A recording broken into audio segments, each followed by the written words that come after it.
Hi David, thank you so much for coming to Dublin to the Irish Association of Emergency Medicine annual meeting, and we really enjoyed your talk earlier today in the critical care session, and you talked about the top papers of the year that's related to emergency medicine and critical care. I wonder, could you give us maybe your three take-home points from those papers today? So I think I summarised those papers because they were so important to emergency medicine this year. There's hundreds of trials a year. I think one of the things I would say is take-home things is, even though trials aren't entirely 100% good, they're still worth reading, and they're still worth reading summaries on.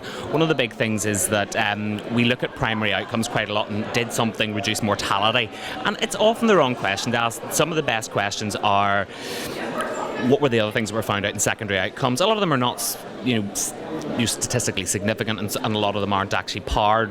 The studies aren't powered for that, but there are some things that good things that came out. One of the good things that came out of the Paramedic 2 trial was, for example, to show that the number needed to treat for bystander CPR was very low, and early defibrillation was very low.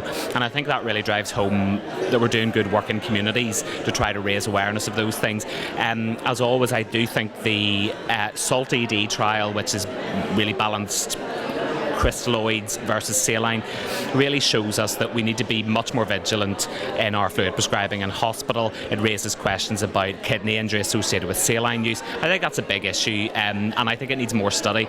It's something that's been going on for quite a long time, and as we knew from a couple of my anecdotes, balanced crystalloids aren't always available, and they should be becoming more available. You're giving people acidic solution of 6.5 pH if you're giving saline, and it's got none of the good stuff in it, and it's hypertonic, etc.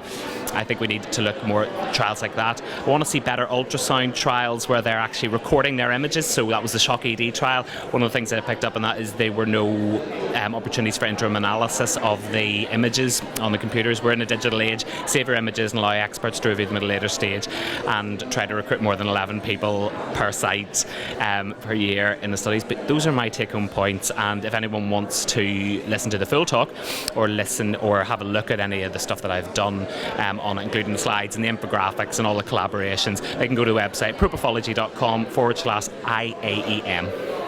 That's great, and again, we really enjoyed your talk, so thanks so much for coming.